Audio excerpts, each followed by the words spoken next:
Hi, Failed It fam. Erin here, and I wanted to start off this episode by reading a review from one of our very own Failed It family members. Yes, like Olive Garden, when you're here, you're family. Oh, everlasting breadsticks and super salad bowls. Anyway, I digress. Today's review comes from RN Peach. RN Peach says, each episode is better than the last. Erin has a way of keeping her content fresh and easy, even when she is talking about failure. The connection she has with the audience is felt instantly, like she's in the room with you. I look forward to new episodes week after week and hearing what she has to say. RN Peach, you are the fruit of the loom. And with a name like RN, I'm assuming you're in the medical field. So if you are, bless you, you healthcare hero. And thank you so much for this review. So, fam, if you like today's episode, I'd love it if you could go on iTunes and rate us and give us a review. Now, that review helps us share the hashtag fails of the world so we can all learn from these gifts. And week by week, we unwrap the stories of fails, past and present, and we've got so much more giving to do. So let's get into today's episode. Thank you so much for the review, RN Peach. Let's get to failing it.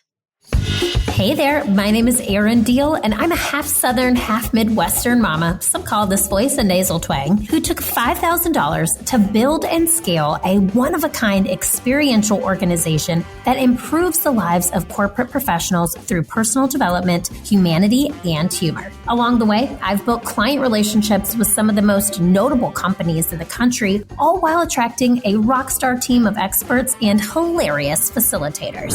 Sounds pretty awesome, right? Well, what I didn't tell you is that my resume also includes a long list of comedy shows I bombed, improv teams I didn't make, companies who told me no, and many a heartache when it came to becoming a mother. I want to show you the real deal of the grit, creativity, and determination it takes to overcome your disappointments, embrace the suck, and design the career you could only dream about. I believe we all have our own unique gifts that we bring to the world, and it is our mistakes that help to unwrap them. Welcome to Failed It.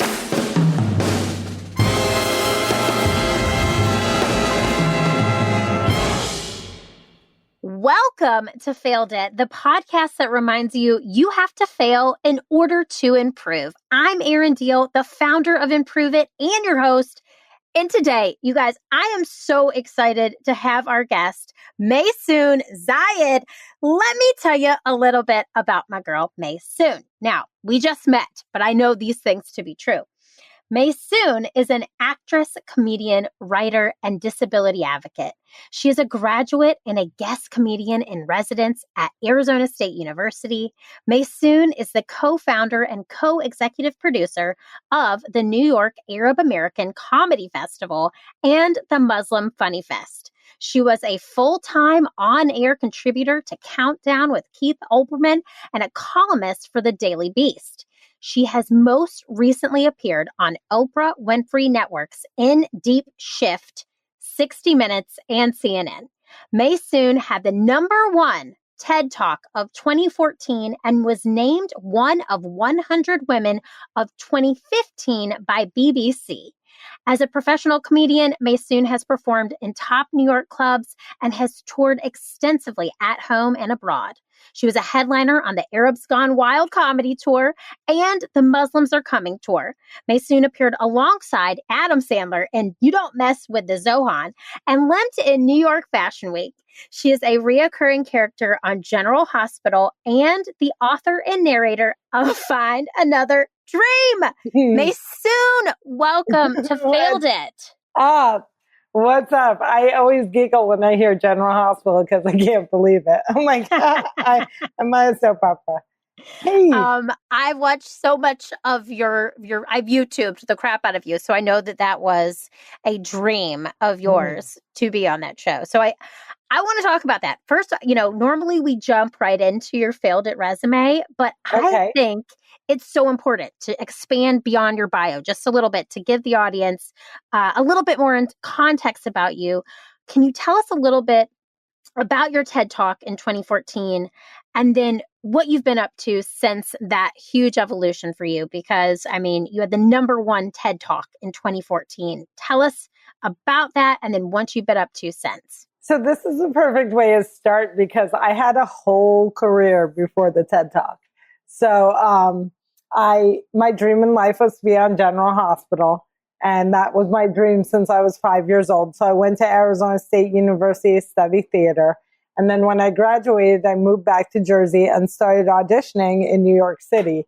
And I very quickly realized that people that looked like me were not on TV. I didn't see disabled people who were visibly disabled. And if I did see a disabled person, they were white and they were men. So I definitely wasn't seeing disabled women of color. I was barely seeing women of color. And if I was, they weren't as fluffy as I am. So where I did see myself was the world of stand-up comedy, especially because of Richard Pryor, the original shaking comic of color. So I decided to pursue comedy. And I took my first comedy class in January of 2000. And by 2003, I was a paid touring comic. And by 2010, I was headlining a Live Nation tour with a stop in 2007 doing an Adam Sandler movie.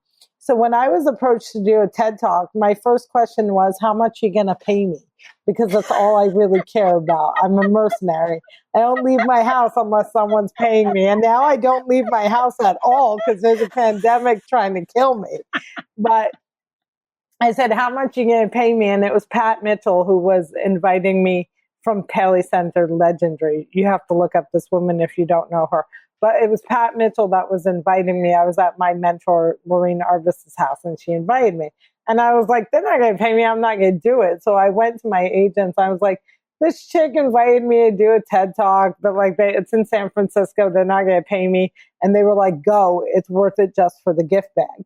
And I went, and the gift bag was that good. There were Tom's boots and Google Glass and a backpack that had a battery. It was a dope gift bag. And I was at the Fairmont Hotel. So in the prep to TED, they put you with a coach. And my coach was amazing. Her name was Betsy Skolnick, and she was amazing because she had unbelievable patience because I was Trump-like. I was like, I'm not going to write a script. I don't have to do anything. You're not the boss of me. I'm just going to golf and kill 100,000 people. So I refused to comply. And she was so patient with me, and she helped me shape my TED Talk. And then right before I went on stage, I changed everything because I'm a comic and I like to freestyle, and some stuff jumped into my head. And one of the things I had never written was I got 99 problems and palsy is just one. It came up in my head. I was like, I have a reference to Beyonce in the talk where I say if a wheelchair user can't play Beyonce, then Beyonce can't play a wheelchair user. I was like, well, if I'm going to mention Bey, I got to mention Jay. And that was before I had my weird grudge against Jay-Z that I have right now because I can't forgive him even though Beyonce has, and it's not my business, and their family is beautiful and kind of gold. Anyway, I'm trying to focus because I have to leave you early because my mother is incorrigible also. And if I'm late, she'll nail a note to the door saying I'm not invited to her funeral. So anyway, I went on stage, I did the TED Talk, and I got a standing ovation. And I was like, oh, snap. This was huge. I don't know how I pulled it off. But boy, am I happy that I pulled it off. And I so regretted my outfit because I didn't take it seriously. Yeah. And I look bulbous in my TED Talk, having to do it all over again. I would wonder, Diane von Furstenberg mesh dress that covers it all. So I do the TED Talk. A month passes by. They post it on January 3rd of 2014. I recorded it in December. And a very famous Bollywood actor named Shah Rukh Khan tweets out my TED Talk. And within one night, I get 1 million hits. Wow. And I open my Twitter, and it's just mayhem. It's multiple languages because the talk had been translated into 42 and probably now 47 languages. So I had like tweets in multiple languages. I didn't know if people liked it or if they were threatening my life, because those are the two things I get on the internet, depending on which direction they're coming from. And then everything changed, because even though I had an established career, once I had a TED Talk, I became a commodity on the speaker circuit. So my stand-up had always been very much storytelling, not setup and punchline, but stories about my life. And so I already had a very speaker-like tone in my stand-up, and that transitioned me into doing public speaking. So everything I do starts with C. So I either do conferences, corporate, colleges, or comedy. So like, that's what I do. And the TED Talk catapulted me into like the level of speaking that I was at before my entire life imploded on March 4th of 2020, when my agents informed me that all of my shows for the foreseeable future had been indefinitely postponed due to a deadly pandemic ending something called live events. Yeah, girl, praise hands. I am sitting here with you because that is my bread and butter. So here we are on the interwebs. And I, first of all, just want to go back to your story because it is so fascinating. For real, my cheeks hurt because you are hilarious. I have been so excited for this interview. I've watched you. I obviously watched your TED Talk. I watched the interview you did on the Tory Burch Foundation stage with Keegan Michael Key. I just find you so freaking funny. She gave me 3 bags. Tory Burch herself gave me 3 bags that day. A purple one, a green one, and a black one, and they're gorgeous. Look at you with the gift bags. Like you're getting not only gift bags, you are getting bags. I know we have to talk about failure, but I have to tell you about one of my other successes. So I start doing all these highbrow events where it's like $1,000 a ticket. Think like Amy Winehouse Foundation and like just like Vogue magazine, like unbelievable, right? And so I have a gift bag strategy. When you go to these highbrow events with the really, really good gift bags, there's always these men who are a bit older. They're senior, let's say, and they tend to leave their gift bag behind. So I trail them around that place, and then I gather their gift bags. And I feel like gift bags give me superpowers, because your audience might not know, but I have cerebral palsy and I shake all the time. And somehow I'm able to carry like 5 or 6 gift bags. I just like stack them on my shoulders like a coat rack and just kind of limp out wherever I'm going. Oh my God, you are the best. I need to come to Jersey and we need to become best friends, because you are my people. I'm in Chicago right now. I'm recording this in a pandemic in my parents' walk-in closet, Maysoon. Lord.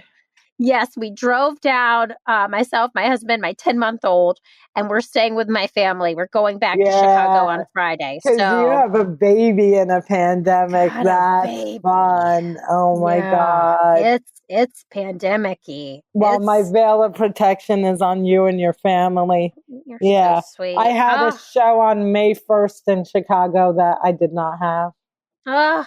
Well, when you come back to Chicago, because it will happen sometime, we are sitting down with some type of beverage, coffee, cocktail, whatever it is, because you are so funny, and I just adore how you have taken. I'm going to take some Beyonce lyrics here for you, because I know you love her. You don't love the J. You also have a cat named Beyonce. I have a cat named Beyonce, because if I ever had a baby, I would have named it Beyonce, whether it was a boy or a girl. So the cat is Beyonce. I love it. But what I'm hearing from you is you have taken some lemons of your life and you have squeezed the crap out of them and made some lemonade. So here's where I want to go.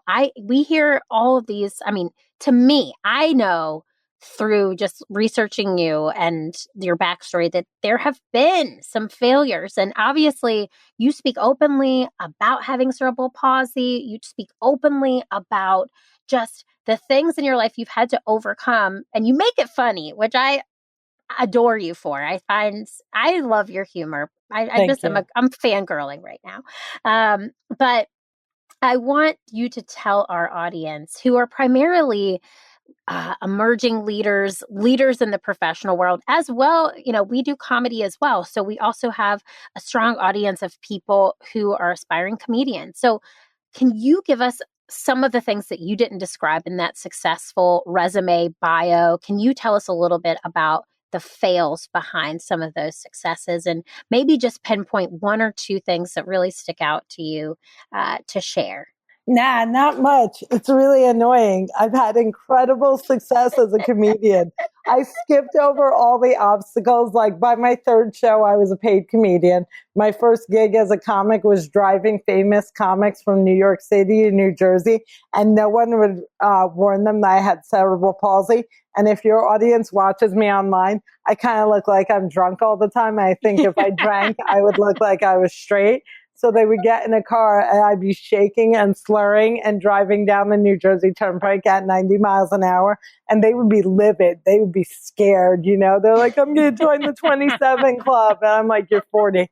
And I would whip into the disabled spot and suddenly their fear would disappear. And I became like the most requested opener. And I don't know if it was because I was hysterically funny or because if I had rock star parking. So 1 year after I started doing stand-up comedy, 9/11 happens. And my brother from another mother and father, Dean Obidala, calls me up and he's like, let's do a show that's all Arab comics to combat the negative images of Arabs and Muslims in the media. And I said, okay, sure, no one will come, but I'll do it. And now 16 years later, we've been producing the New York Arab American Comedy Festival, which is always sold out at Gotham Comedy Club. We can't believe that we're still fighting the same hate, bigotry, ignorance, and racism that we were 19 years ago, but we are. And my failures came before comedy and after comedy. So the first failure is what I mentioned at the top of the interview, which was my dream in life was to be on a soap opera. I went and studied theater at Arizona State University, and I never got cast in any of the shows, even though I always got A's in all of my acting classes. So my senior year, Arizona State decides to do a show called They Dance Real Slow in Jackson about a girl with cerebral palsy. I'm a girl with cerebral palsy, so I think I'm going to get it. I don't get it. A non-palsy chick gets it. I go into the, theater department head's office raging because I need her to explain how I didn't get a part. I was literally born to play. And she said I couldn't do the stunts. And I said, if I can't do the stunts, neither can the character.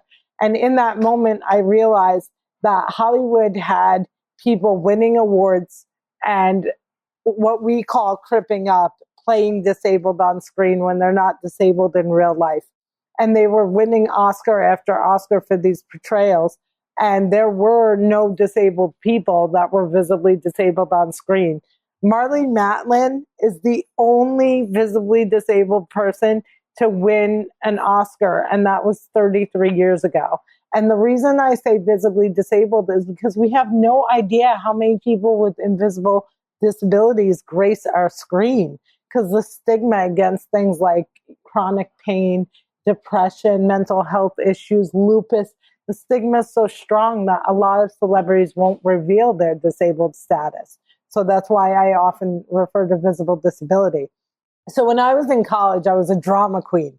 I had no idea that I was funny.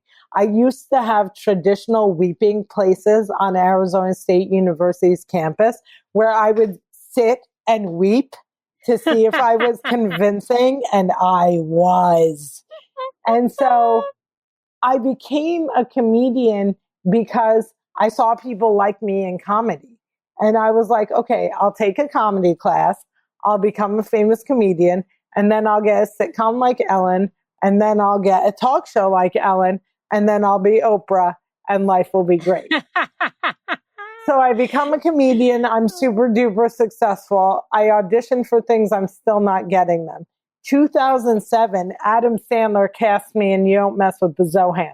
So now I'm like, I am set. I'm going to be in Adam Sandler movies for the rest of my life.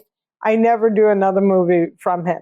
But by the way, the residuals are still coming in and they pay my phone bill the entire year. So like, thank you, Adam Sandler. And if you'd like to toss me another 5-minute role and hook me up for life, I'd appreciate that in the pandemic.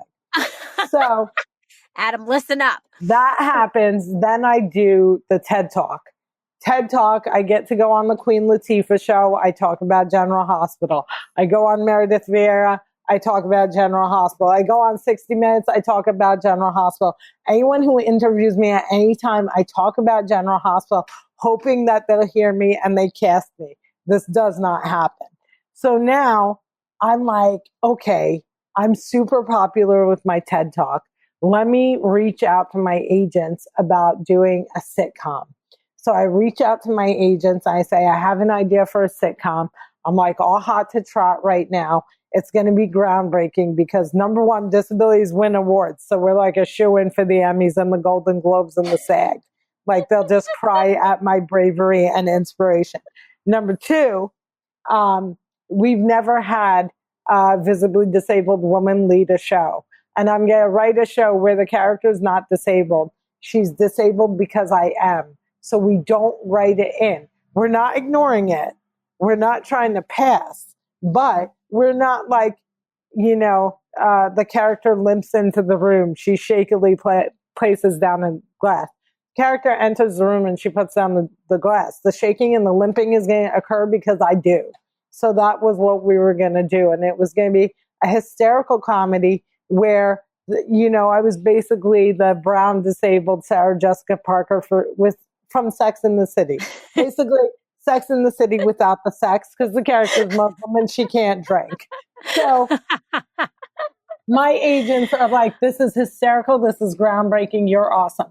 I'm like, Cher will play my mother. Tony Shalhoub will play my father. They're like, this is going to be the greatest show on earth. You're going to be the new Sofia Vergara. I go and I sell the show and I get a producer. And the producer takes me to the studio. NBC Studios buys my show. And then ABC Network agrees to distribute it. So now I have Universal Studios and Disney behind me. Harry Potter and Mickey Mouse have my back. And it all goes to hell in a handbasket. No. Because my producer decided that a non-disabled, non-Muslim, non-funny woman would be a better writer for my show than me. And they cut me out of the writing process. And the result was the Muslim stuff was offensive and the disabled stuff was inspiration porn. And at one point, someone in the team, and by the way, NBC and ABC did absolutely nothing wrong. I don't hold them responsible for this. They've given me amazing, amazing opportunities. They have nothing to do with this because I'd like to eventually have a show. So, and they own everything. Yeah. At some point, someone said to me, if she's too successful, she'll make normal people feel bad. And so if your audience watches the comedy that I do, I'm not self-deprecating. I'm the Lost Kardashian. Like I'm a character. You know what I mean? Like I'm hot to trot.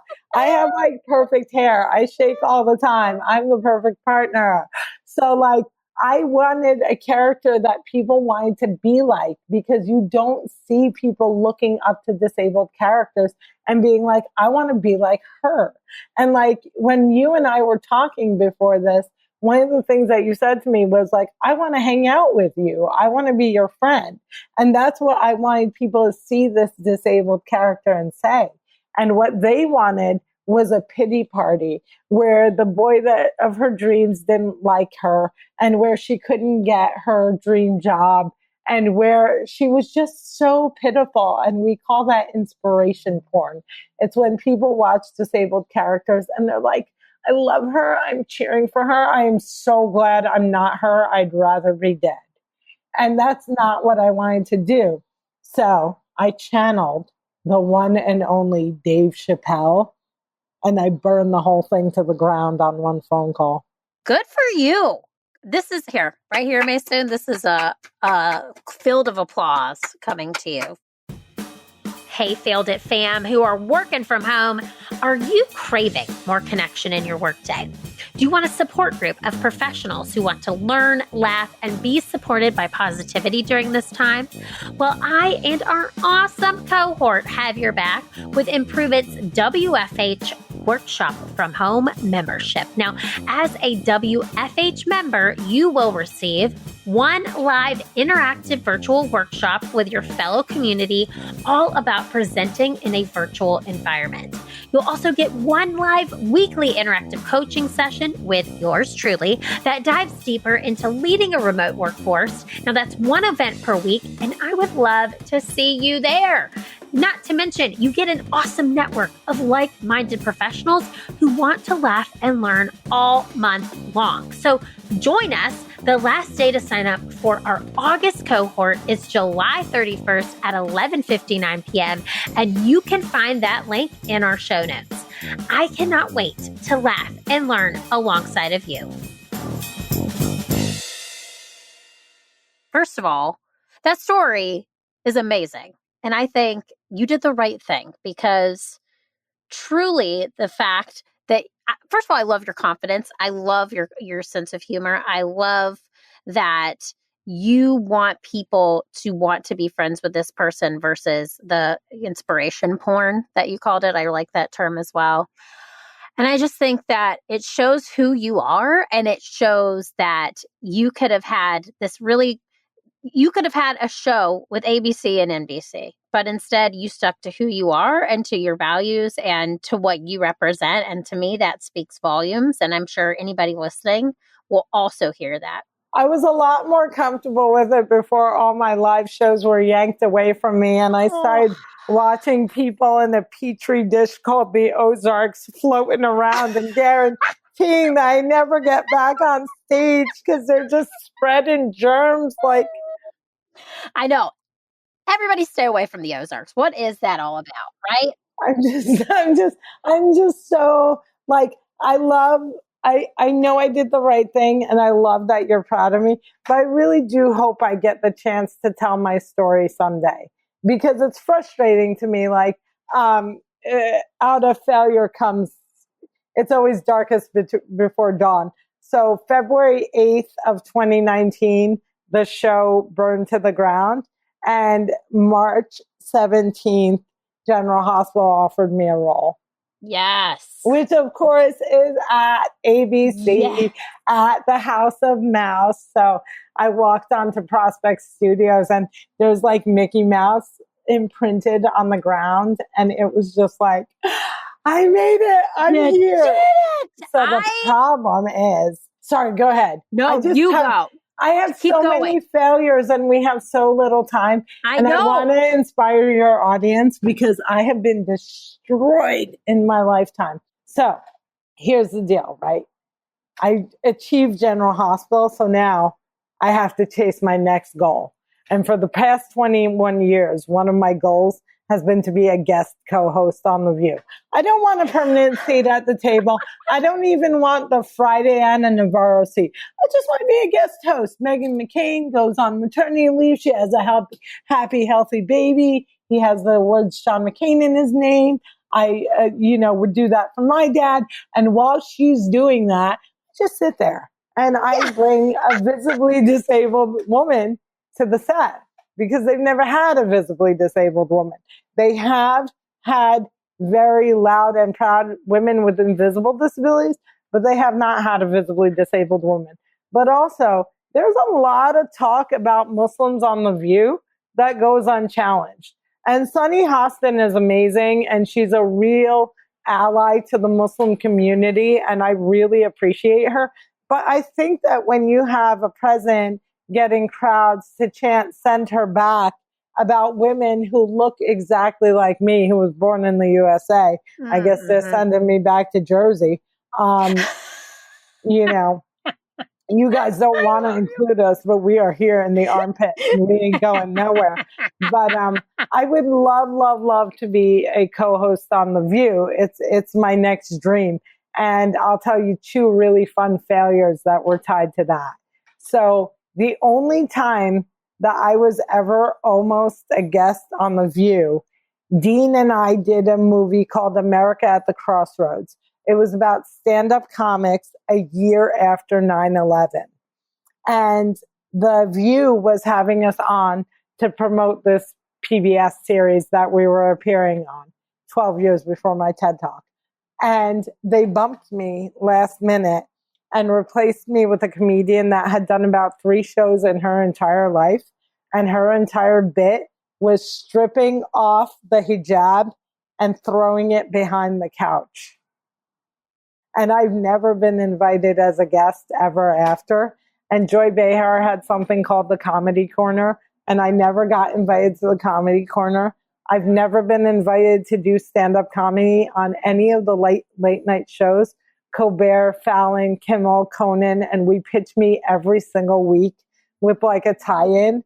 And I've never been able to get a 2 or 3 minute spot on late night television doing stand-up comedy, even though I've performed for sold out audiences across the nation, averaging between 1,000 and 35,000 audience members. I've also never been able to convince Netflix, Showtime, or Amazon to do a stand-up comedy special with me. So when people ask me how I feel about Hannah Gadsby, I'm cheering for her. I love her. I'm so proud of her. And I'm a bitter party of one, because if y'all love what she does, trust me, you'll laugh till you vomit if you give me a chance. Hey, so I've had a lot of failures. I'm giving you a chance, and I'm almost throwing up. So this feels right to me. And I feel like you keep putting it out there in the universe, just like you did with General Hospital, and it's going to come. I mean, just so you know. I was like, nobody wants to record comedy specials in the virtual world. I'm totally down like a clown to do it. And I'll just have like a laugh box that like laughs like they did for Archie Bunker. And my agents were like, no, you won't. No.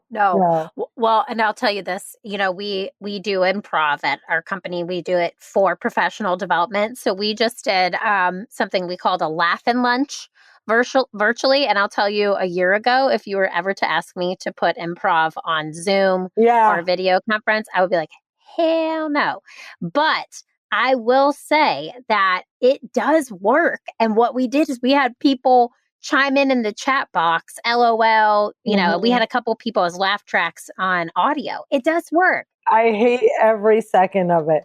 Dino Bidala and I do a show twice a month called the BBQ show, the Big Brown Quarantine Show. Because we do this brown show at the comic strip, and our gig was supposed to be April 26th, and all hell broke loose. So we moved it online. And we have been such troopers. And my friend Maj Drabani came and did a spot on the show, and he killed it. He was amazing. Like, I learned from watching him.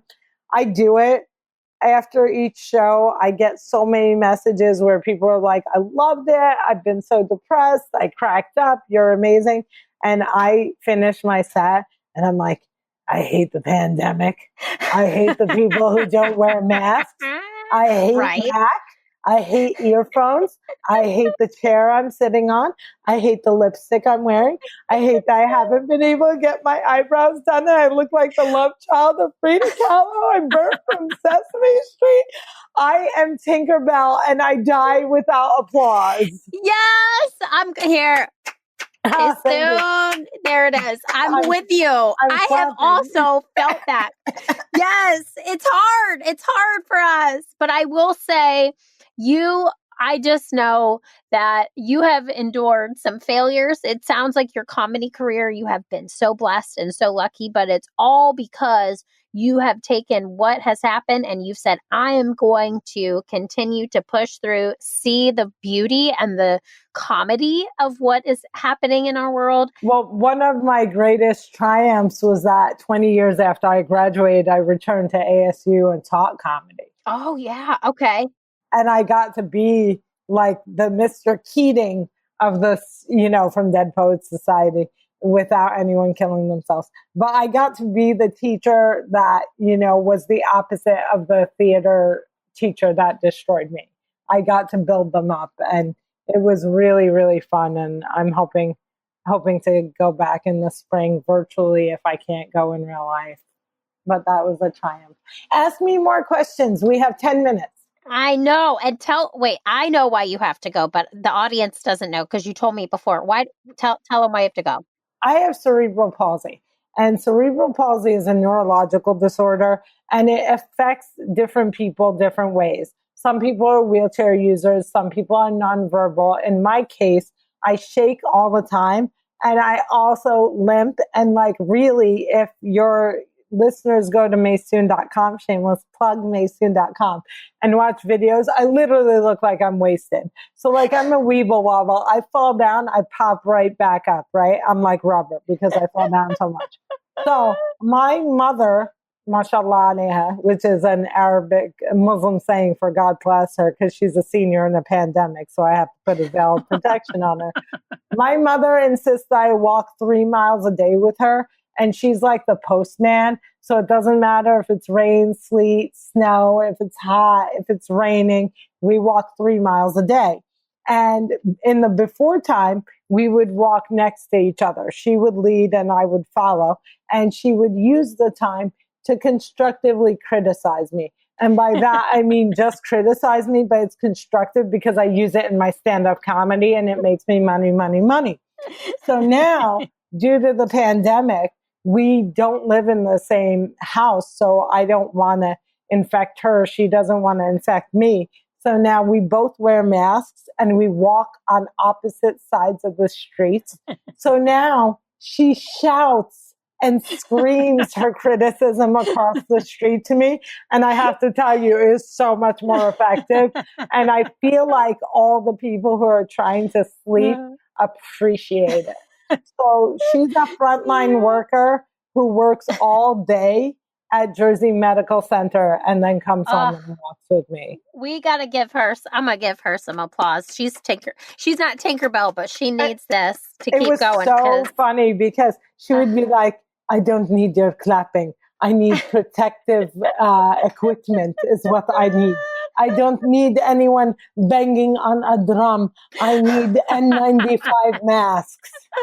I need these ignorant people in the Ozarks to drown. That's what I need. No, we cannot root for anyone to pass. No, we're actually allowed each to have one person. But it's best that you not tweet that and never act on it and always say, I just hope a sinkhole swallows him down to hell. That is not going to be a quote pulled from this episode. Okay. We will not pull that. I really do feel like you should say Maysoon doesn't believe in the killing of anyone at any time, but she wouldn't mind a sinkhole swallowing a couple of souls right in front of her. Oh my God. Quotable. We will not say it. Ball, like a toilet. No. You are. My religion doesn't require me to forgive. Let's just be clear. I literally feel like this whole episode, normally I ask so many questions and it's just me being a laugh track, which I love because you are clearly I'm desperate for it because I've hijacked the interview to feed my comedian ego. Clap for me like Jeb Bush. Okay. No, it has been my pleasure and I have enjoyed it thoroughly. So thank you, because clearly I needed this. Okay. So, all right, let me ask you. I know we have 5 minutes. We do not want mom to yell. So, all right. So what would you do if you knew you could not fail? Oh, I'd be president. Yes. Yes. All right. I would run for office and really give it a shot. If I knew I couldn't fail, I'd be president. All right. Because I have I was student council president of my senior class. I'm currently writing a comic book series for 10 to 12-year-olds. And one of the installments is all about leadership training camp. And I was a counselor at a leadership training camp in New Jersey for over a decade. And I would love to be president. Do you know that we share that in common? Not in Jersey, but in Michigan. I also went to leadership camp. That's and I amazing. also was a camp counselor at leadership camp. Okay. You and I are going to have so much fun when we go out to celebrate me guest hosting The View, because I'm putting it out there. Yes. Do you like this? Do you like the specificity of, since I'm an infertile Myrtle, when Meghan McCain goes on maternity leave, I feel like the world owes this to me. I like specificity is the name of the game here. But you know that I've adopted. I did not know that. Yes. I adopted a cat named Beyonce. That's right. Okay, I didn't know. Okay, I did know about Beyonce. I did not know that was the adoption. It's called an adoption, just like a Cabbage Patch Kid. Maybe you shouldn't judge me. Right. So I'm not no judgment. No judgment. I love it. So a lot of women feel like they fail because they didn't have kids. And so I'm here to give your audience a little advice before we wrap up, so that they don't make other people feel like failures.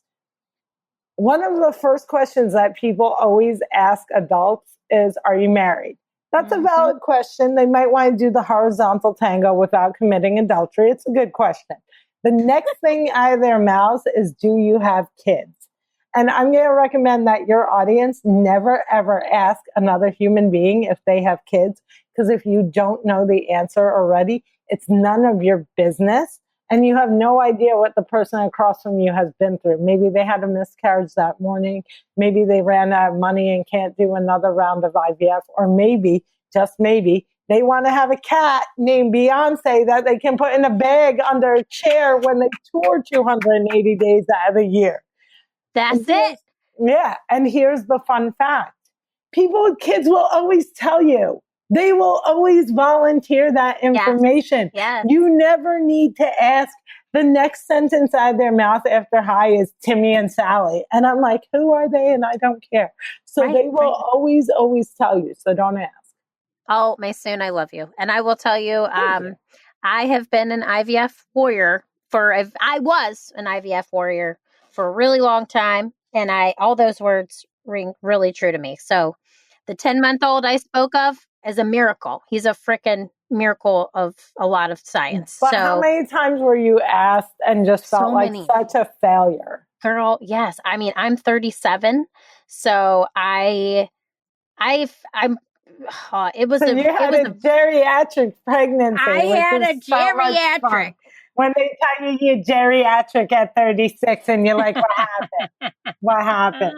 Betty White is still alive. I've got a decade. Yes, absolutely correct. So I appreciate those words. And I do know I speak about infertility a lot. So I think that a lot of women who are listening to this will really resonate with what you said. And they will agree that I should be given Meghan McCain's seat during her maternity leave. I think that is where we land. The entire fertility community, please rally against me and make this happen. Okay? Yes. Okay, I have 1 minute. I have to do this. It's called our Fail Yeah Lightning Round. Okay. So I'm going to ask you a series of questions, and then I want you to respond with 1-word answers as quickly as you can. So a little improv.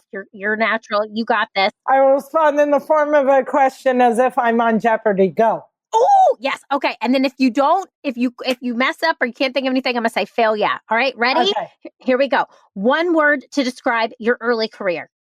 Money. 1 word to describe where you're currently at in your career. It's dead. Dead. Fail yeah. Don't fail yeah. It's all right. That was hyphen. We'll say it's dead is hyphen. All right. 1 word to describe your future self. The view. 1 word to describe your favorite boss. Dean. 1 word to describe your least favorite boss. Biff. 1 word to describe your TED Talk. Viral. 1 word to describe Beyonce the cat. Love. Oh, and 1 word to describe this interview. Fun. I have to redo the boss, Frank. Frank is my favorite boss. Okay. Frank. All right. Frank. We love you, he's the executive producer of General Hospital who made my dream come true. And after he cast me, this is for all the people who failed. It took me 3 decades to get on General Hospital. 3, man, because I dreamt of it since I was 5. And I'm a lot older than I'm telling you. Anyway, when I got cast in it, before I ever recorded my first episode, Frank Valentini, who's the executive producer, invited me to the General Hospital Daytime Emmys party. And when I walked into the Emmy party, he greeted me at the door and he said, "Welcome to General Hospital." Oh, and that's where we're going to leave it, folks, because dreams come true. You can put them into action. You've overcome so much. And if your dream turns into a nightmare, find another dream. That's right. Isn't that the name of a book? It's my book on Audible. And if you can't hear, I made sure they had a downloadable PDF because I made sure my art is always accessible. Thank you so much, Erin. Thank you, Maysoon. And let us know, too. I will tag everywhere you can find Maysoon in the show notes. We are so honored to have you, Maysoon. Go get that walk on, girl. Yes. Stay alive. Bye. Bye-bye. Hey friends, thanks for tuning in to Failed It. I'm so happy you're along for the ride. And if you enjoyed today's show, head on over to iTunes to rate and subscribe so you never miss an episode. New episodes drop every Wednesday. I'll see you next week, but want to leave you with this thought. What will you fail at today, and how will that help your future successful self? Think about it. I'm proud of you, and you are totally failing it. See you next time.